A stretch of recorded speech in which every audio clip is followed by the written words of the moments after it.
Dagdag trabaho naman sa mga residente ang paglilinis sa mga iniwan ng baha sa ilang bahagi ng Quezon City.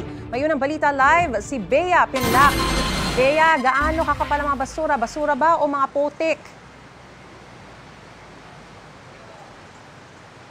Maris, maraming basura kanina sa Araneta Avenue. Pero nandito rin tayo sa Marikina River. Binabantayan natin yung antas ng tubig dito. Nasa 15.7 meters na ang level ng tubig sa Marikina River. Bumaba yan simula 12 kaninang madaling araw.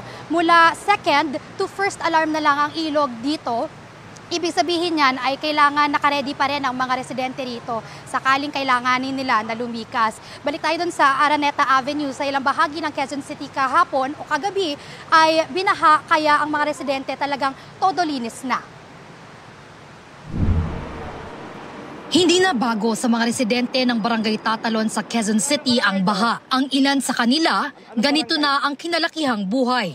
Tuwing umuulan at bumabaha, likas, balik, linis na ang kanilang nakasanayan. Mag-aalas 2 ng madaling araw, tumila na ang ulan. Pero perwisyo pa rin dito sa Araneta Avenue sa Quezon City ang baha. Doon sa Barangay Tatalon, abot bewang pa ang baha. Kaya ang ilang residente kinailangang sumakay ng bangka.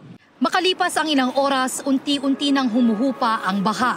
Nagsimula ng linisin ng ilang residente ang mga bahay nilang pinasok ng maitim at maduming tubig. Nakakapagod naman na din po sa kumilos-kilos ng ganito. Tusin, sanay naman na rin po kami. Sanay na kami dito simula nung pa kami ng bata. Kaya hindi talaga maiwasan na darating yung pagsubok na ganito na babahain kami. Tapos okay lang naman po. Si Gemma naman galing pa sa evacuation center.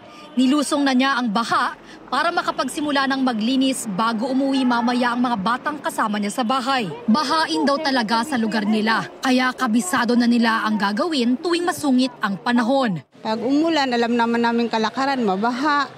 Alam namin kung mag-evacuate, alam namin yung gagawin. Parang nasanay na, parang naging normal na po sa amin. Nakakapagod ilang araw. Halos isang linggo maglinis, maglaba, pero dito ka nakatira. Wala kang magagawa. Nagbagal naman ang ilang truck na sumuong sa baha sa Araneta Avenue para hindi muling umagos yung tubig sa loob ng mga bahay sa tabi ng kalsada. Maris, bago tayo malas ng Araneta Avenue kagabi, ay humupa na ang baha at nadadaanan na ng mga sasakyan.